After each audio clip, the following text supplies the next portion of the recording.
சிவபெருமானை வழிபட நினைக்கிறீங்களா? அப்போ ஒரு விஷயம் தெரிஞ்சுக்கணும். இந்த உலகத்திலேயே ஒரே ஒரு கோயிலில் தான் சிவன பார்த்து வணங்க முன் ஒரு அம்மனை வணங்கணும். அப்படி ஒரு கட்டாய விதி இருக்கிறதுனா, அது மதுரை மீனாட்சி அம்மன் கோயில் மட்டும்தான். இந்த மரபுக்கு பின்னாடி இருக்கிற உண்மையான காரணம் என்ன? யார் இந்த விதியை உருவாக்கினாங்க? எதுக்காக இங்கே சிவனுக்கும் முன்னுரிமை இல்ல? இது புராண கதை இல்ல, வரலாறு. இது நம்பிக்கை இல்ல, தெய்வீக மரபு. இன்று தெய்வீக சிந்தனையில் மதுரை மீனாட்சியம்மன் கோயிலின் வரலாற்று ரகசியங்களை தெரிந்து கொள்வோம். மீனாட்சி அம்மன் கோயில் 2500 ஆண்டுகள் பழமையான கோயில். இது மதுரையோட வைகை ஆற்றில தெற்கு கரையில அமைஞ்சிருக்கு. இதுல மீனாட்சியா பார்வதியும் சுந்தரேஸ்வரா சிவனுக்கு அர்ப்பணிக்கப்பட்டிருக்கு. சுந்தரேஸ்வரர் அப்படின்னா அழகான இறைவன், மீனாட்சி அப்படின்னா மீன்களை போன்ற விழிகளுடைய தெய்வம் அப்படின்ற பொருள். இந்த கோயில் மதுரை நகரத்தோட உயிர் நாடியா இருக்கு. மதுரைய ஆண்ட பாண்டிய மன்னர்களால கட்டப்பட்டது. முதல்ல பாண்டிய வம்சத்தில் இருந்த குலசேகர பாண்டியன் அப்படிங்கிற மன்னன் கடம்பவனத்துக்குள்ள சிவபெருமானுக்கு அவருடைய லிங்கத்துக்கு மட்டும் அவருடைய ஆணைப்படியே ஒரு கோயில மட்டும் கட்டி வச்சிருக்கிறாரு. அந்த குலசேகர பாண்டிய மன்னன் பண்ணின புண்ணியத்தால அவருக்கு மலையத்துவஜ பாண்டியன் அப்படின்னு ஒரு குழந்தை பிறக்கிறாரு. இந்த மலையத்துவஜ பாண்டியன் உடைய மகளாகத்தான் மீனாட்சி அம்மா பின்னால் பிறக்க போறாங்க. மீனாட்சி அம்மையின் தந்தை பாண்டிய மன்னன் என்பது தெளிவான வரலாறு. காஞ்சனமாலை என்பவரே மீனாட்சியின் தாயார். இந்த காஞ்சனமாலை உண்மையிலேயே முற்பிறவியில் ஒரு கந்தர்வ கன்னியா இருந்தவங்க. கந்தர்வர்கள் மனிதர்களும் தேவர்களும் இடைப்பட்ட தெய்வீக நிலை கொண்டவர்கள். அப்படிப்பட்ட ஒரு கந்தர்வ நிலையில் இந்த காஞ்சனமாலை இருக்கும்போது அந்த பிறவியில இவர்களோட பேரு வித்யாவதி. இந்த வித்யாவதிக்கு சின்ன வயசுல இருந்தே பார்வதி தேவி மேல அப்படி ஒரு பக்தி. அதனால தன்னுடைய தகப்பனார்கிட்ட சக்தி மந்திரத்தை கற்றுக்கொள்கிறாள். கடம்பவனத்தில் தேவியின் மந்திரத்தை இடைவிடாது உச்சரித்தால் அவளின் காட்சி கிடைக்கும் என்ற நம்பிக்கையால் கந்தர்வலோகத்திலிருந்து வந்த வித்யாவதி மதுரையில் அமர்ந்து எப்போதும் தேவியின் நினைவிலும் சக்தி மந்திரங்களிலும் முழுமையாக மூழ்கி தியானித்து வந்தாள். பல காலங்கள் கழித்து குழந்தை ரூபத்துல தேவியானவள் பார்வதி அந்த கந்தர்வ கன்னிக்கு வித்யாவதிக்கு காட்சி கொடுக்கறாங்க. வித்யாவதி என்ற கந்தர்வ பெண் பார்வதி தேவியை எப்போதும் தன் குழந்தையாக நினைத்து மந்திரத்தை மனதிலேயே சொல்லுகிறாள். ஒரு சிறு குழந்தை ரூபமாகவே தியானித்துக் கொண்டிருந்தாள். அவளுடைய அந்த ஆழ்ந்த பக்தியின் விளைவாகவே பார்வதி தேவி உண்மையிலேயே ஒரு சின்ன குழந்தை ரூபத்தில் அவளுக்கு காட்சி அளித்தாள். பார்வதி தேவி கடம்ப வனத்துக்குள்ள கந்தரவ பெண்ணாக காட்சி கொடுக்கிறாங்க.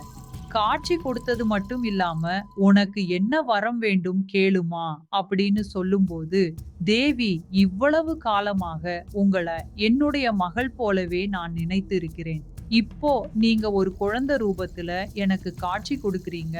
இந்த உறவு தொடர வேண்டும் என்று நினைக்கிறேன் அப்படின்னு வித்யாவதி கேட்க போக, நீ நினைச்சபடியே நடக்கும். விதிப்படி மனித அவதாரம் எடுத்து சோழ நாட்டு இளவரசியா வாழக்கூடிய இந்த காஞ்சனமாலைக்கும் மலைய தூஜபாண்டியனுக்கும் கல்யாணமும் நடக்குது. ஆனா எத்தனையோ தான தர்மங்களை பண்ணியும் நல்லாட்சி நடத்தியும் இந்த தம்பதிக்கு குழந்தை பாக்கியம் மட்டும் கிடைக்காமலே இருக்குது. அதனால பல கோயில்களுக்கு சென்று வழிபடுகிறார்கள். ஏராளமான புண்ணிய தீர்த்தங்களில் நீராடுகிறார்கள். இருந்தாலும் குழந்தை வரம் அவர்களுக்கு கிடைக்கவில்லை. அப்படிங்கிறதுனால அஸ்வமேத யாகத்தை நடத்த இந்த உலகத்துல கிடைக்காததுன்னும் எதுவுமே கிடையாது அப்படின்னு சொல்லிட்டு இந்த மலையத்துவஜ பாண்டிய மன்னன் அஸ்வமேத யாகத்தை நடத்த பார்க்கிறார்.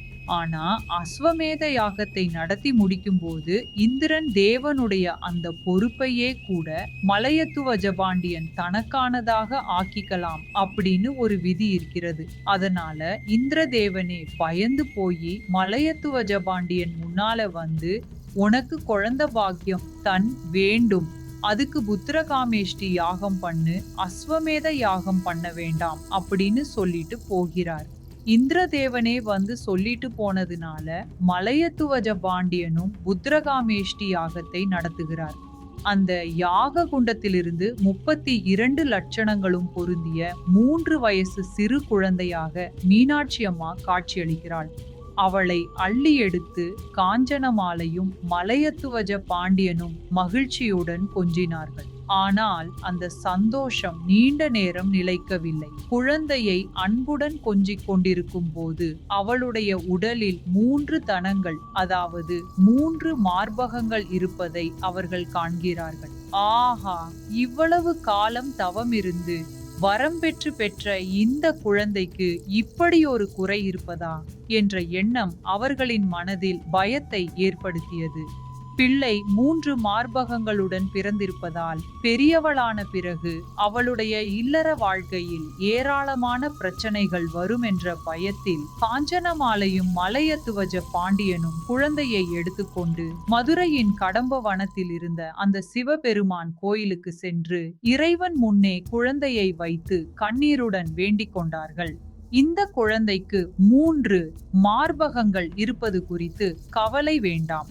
சரியான வயதில் திருமண நேரத்தில் 1 மறைந்துவிடும் என்று அசரீரி அறிவித்தது. மேலும் இந்த குழந்தைக்கு தடாதகை என்று பெயர் வைக்க சொல்லப்பட்டது. தடாதகை என்றால் எல்லாவற்றிலும் இருந்து மாறுபட்டவள், தனித்துவம் கொண்டவள் என்பதே அர்த்தம்.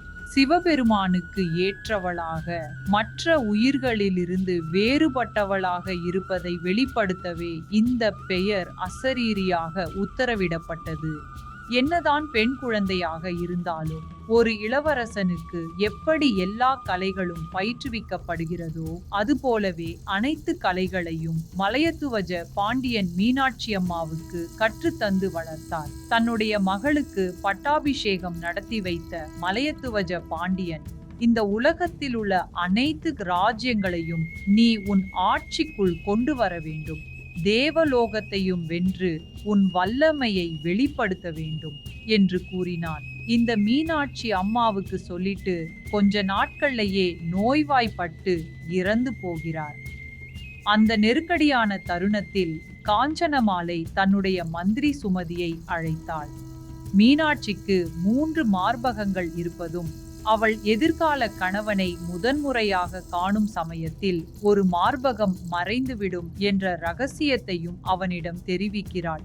அதன் பிறகு என் கணவர் இறந்துவிட்டார், இனி என் மகளுக்கு உரிய திருமணம் செய்து வைத்து விட்டால் அவளும் அவள் கணவரும் சேர்ந்து இந்த நாட்டை ஆளுவார்கள் என்று கூறி கல்யாண ஏற்பாடுகளில் ஈடுபடத் தொடங்குகிறாள். ஆனால் திருமணம் நடைபெறுவதற்கு முன் தந்தையின் விருப்பத்தை நிறைவேற்ற வேண்டும் என்று முடிவெடுத்த மீனாட்சி அம்மை இந்த உலகத்தில் உள்ள அனைத்து ராஜ்யங்களையும் என் ஆட்சியின் கீழ் கொண்டு வர வேண்டும் என்று சுமதி மந்திரிக்கு சொல்லி பல படைகளுடன் புறப்படுகிறாள். அவள் பல தேசங்களை வென்று அனைத்தையும் மதுரையின் அதிகாரத்திற்குள் கொண்டு வந்து அதன்பின் தேவலோகத்திற்கும் சென்று நிற்கிறாள். இந்திர தேவனே தன்னுடைய சிம்மாசனத்தை விட்டு அஞ்சி ஓடிவிட்டார். இவ்வாறு தேவலோகத்தையும் கைப்பற்றிய மீனாட்சி அம்மை இறுதியாக கைலாசத்தையும் கைப்பற்றும் நோக்கில் படையெடுத்து முன்னேறினாள். அவளுடைய வீரத்தையும் அந்த பேரிடியாக பெருகிய படைபலத்தையும் கண்ட நந்தி தேவர் மெய்யாகவே கதிகலங்கி நேரே சிவபெருமானிடம் சென்று முறையிட்டார். அப்போது சிவபெருமான், என்ன ஆனாலும் பரவாயில்லை, சண்டையிட்டு பார்த்து விடுங்கள் என்று கூறி தன் பூதகணங்களையும் நந்தி தேவரையும் போருக்கு அனுப்பி வைத்தார். மீனாட்சி அம்மா நந்தி தேவரையும் அவருக்கு பின்னால வந்த பூதகணங்களையுமே தோக்கடிக்கிறாங்க. அதுக்கப்புறம் வேற வழியே இல்ல, கைலாயத்தை காப்பாத்துறதுக்கு சிவபெருமானே மீனாட்சி அம்மா முன்னால வந்து நிக்கிறார். ஆனா இவ்வளவு நேரமா இந்த உலகத்துல இருக்கிற அத்தனை அரசர்கள் கூடையும் தேவாதி தேவர்கள் கூடையும் இந்த நந்தி தேவர் கூடையும் பூதகணங்களுடையும் ரொம்ப திறமையா சண்டை போட்டு அத்தனை பேரையும் தோக்கிடிச்ச மீனாட்சி அம்மா சிவபெருமான் அவளுக்கு எதிரில் வந்து நின்ன உடனேயுமே அவருடைய முகத்தை பார்த்த ஒரே கணத்துல தலை குனிந்து வெட்கப்பட்டு நிக்கிறாங்க. இந்த சம்பவம் நடக்கும்போது அசரீரி சொல்லி வைத்தபடியே மீனாட்சி அம்மனுடைய 3 தனங்கள்ல ஒரு தனம் மறைஞ்ச போகிறது. தன் முன்னால நிக்கக்கூடிய சிவபெருமான் தான் தன்னை கல்யாணம் பண்ணிக்க கூடிய மணாளன் அப்படின்னு மீனாட்சி அம்மா அந்த கணத்துல தான் புரிஞ்சுக்கிறா. அவளுடைய பிறவி ரகசியத்தையும் தெரிச்சுக்கிறாங்க. சிவபெருமான பார்த்து சொக்கி போய் நின்னதுனால மீனாட்சிய சொக்க வச்ச சொக்கநாதர் இருக்கிறதுனால காலா காலத்துக்கும் சிவபெருமானுக்கு மதுரையில சொக்கநாதர் பெருமான் அப்படின்னு பேரு வந்துச்சு. சொக்கரும் மீனாட்சிய கல்யாணம் பண்றதுக்காக மதுரைக்கே மனித ரூபத்துல வந்து சேர்றேன்னு சொல்லிட்டு மீனாட்சி அம்மாவை வழி அனுப்பி வைக்கிறார்.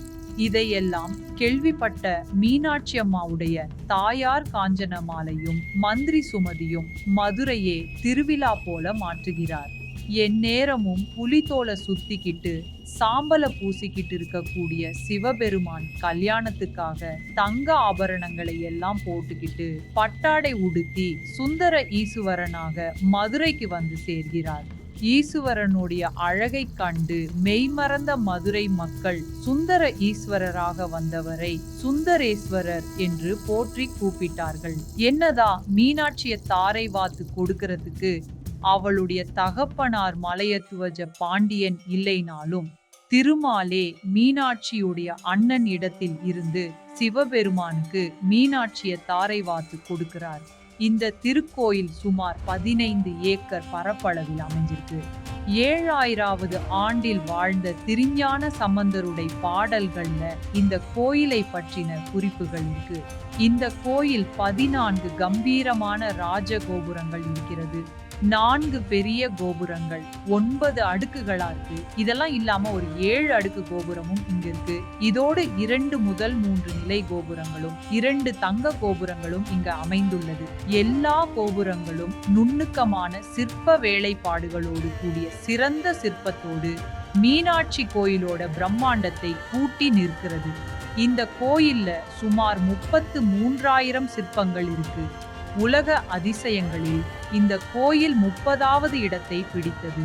மதுரை மண்ணில் ரொம்ப முக்கியத்துவம் வாய்ந்த இடத்துல இந்த கோயில் அமைந்துள்ளது. இந்த கோயில் அம்மனோட 248 சக்தி பீடங்களில் ஒன்று. சிவபெருமான் நடனமாடிய 5 முக்கிய தலங்களில் மதுரை மீனாட்சி சுந்தரேசுவர திருத்தலமும் ஒன்று.